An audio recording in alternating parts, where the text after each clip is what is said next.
Hello, and thank you for watching this regional forecast for the Canadian Prairie. I'm Andrew Pritchard, Senior Meteorologist with Nutrien Ag Solutions. So check out temperatures across the prairie here early on this Wednesday morning, generally in the mid-teens. We've got 20 degrees in Winnipeg, though, some upper teens to be found across isolated areas here as we continue to warm up quickly.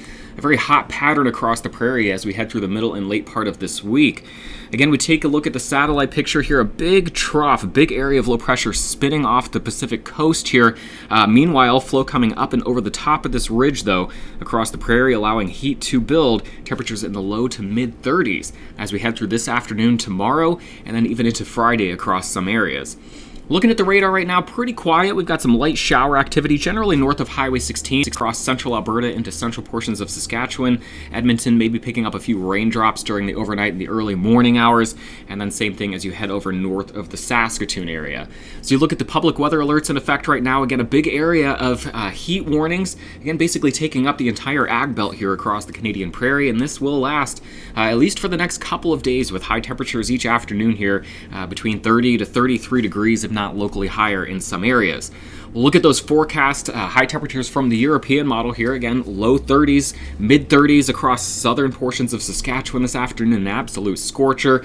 These are tomorrow's highs, Friday, and then even Saturday. Right now, some of the models continuing to keep those low to mid 30s in place with the core of that heat kind of right here across southern and central portions of Saskatchewan.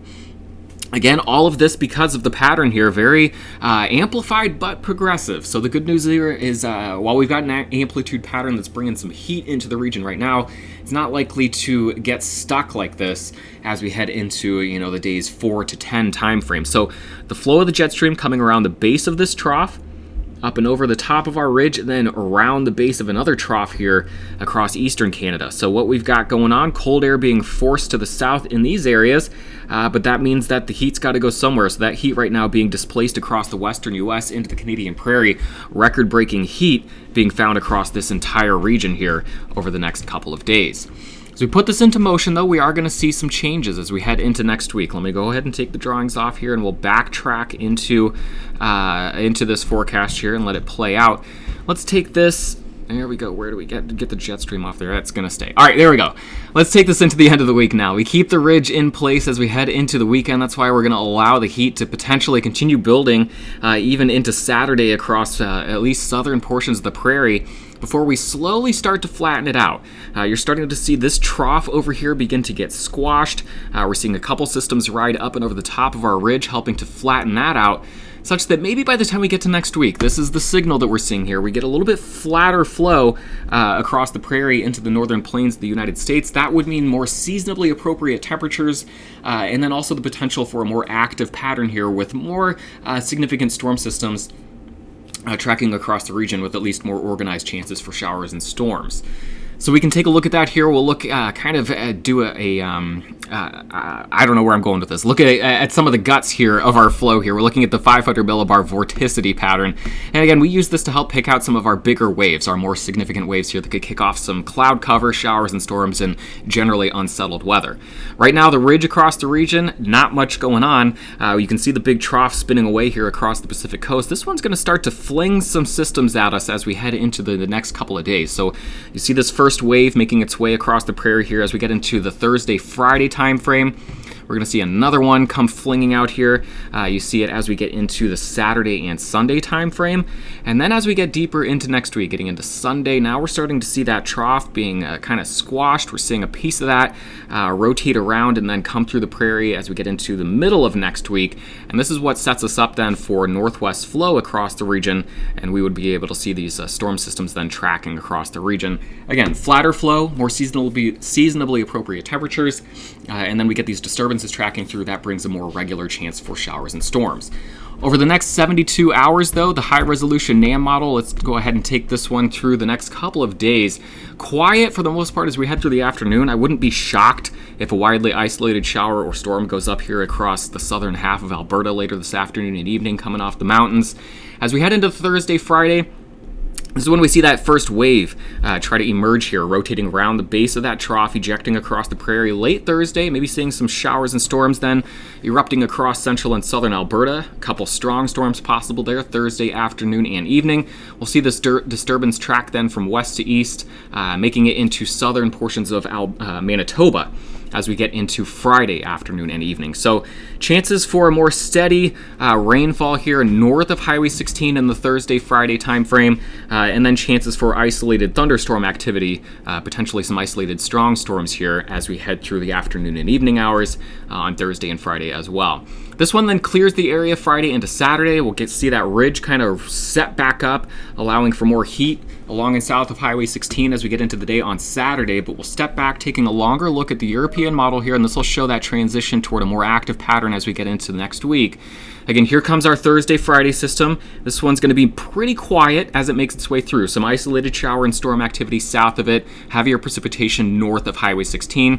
As it gets into central and southern portions of Manitoba, maybe we'll watch for some more not necessarily widespread or robust thunderstorms, but better chance for some more widespread rainfall as we get into Friday evening. It'll be quick hitting though. It gets out of here by Friday night into Saturday morning. Dry for the weekend. Saturday here, the system makes its way up and over the top of the ridge, not bringing any precipitation to the prairie here over the weekend, at least not any significant or focused shower and storm activity. Keeping it pretty quiet as we head into the early part of next week. Again, we'll look for maybe some thunderstorm activity here on Monday morning, Sunday night, Monday morning. It's really as we get into Tuesday, Wednesday, Thursday, and beyond that I think they're going to start to turn things back on as far as shower and storm activity across the prairie. So, not necessarily saying you won't see any here over the next 5 to 6 days, but it's going to be pretty rare. So total precipitation from the European model on the left, the GFS over here on the right, and again, we're taking it through the next 5 days. So today through Sunday evening, where do you see it driest? Across southern portions of Alberta and Saskatchewan here. Both models, pretty good agreement here. The GFS, you'll notice, is a bit drier. The European is a bit drier through this corridor here, whereas the GFS picking up a little bit more on some of that widely isolated shower and storm activity. But good agreement with anything more significant and focused being generally north of Highway 16 as we head through the next 5 days. The probability of picking up a half an inch of rainfall or more over the next 5 days from the European ensemble on the left, the GFS ensemble on the right. This is where we've got good agreement again. If you want to find better chances for organized rainfall over the next 5 days, it's going to be north of Highway 16 and then trailing off down into central and southern portions of Manitoba. Winnipeg right on the line there, maybe a 30% chance of picking up that half an inch or 12.5 millimeters of rainfall between now and Sunday evening. But here's where we're headed. This is week 1 over here on the left, and then week 2 over here on the right. And again, with the ridge in place, precipitation going mostly up and over the top of that ridge, drier along and south of Highway 16. As we head into week 2, we start to flatten that out, get northwest flow across the Canadian Prairie into the northern plains. This is a much more active pattern across the prairie. So this is a signal that is becoming a little bit more reliable as we head over the last couple of days. The GFS and the European model both coming into agreement here, shifting into a more active stormy pattern next week across the Canadian Prairie. Again, the reasoning, we go from this amplified pattern, trough west, ridge, and then trough. This, of course, allows for heat to build across the prairie, deflects rainfall up and over the top of that ridge. As we head into week 2, we get rid of the big trough. Instead, we've got the ridge off to the west, northwest flow across the prairie, more seasonally appropriate temperatures with more active and regular chances for showers and storms across the prairie. So Calgary, you slowly trend down over the next few days, highs in the upper 20s as we end the work week, mid-20s over the weekend. Similarly in Edmonton, cooling off over the next few days. Regina, you'll trail off here. High temperatures likely cooling after we get to the other side of the weekend. Saskatoon, and then Winnipeg here, highs in the low 30s, upper 20s as we head through the weekend, moderating back to more seasonably appropriate temperatures likely as we head into week 2.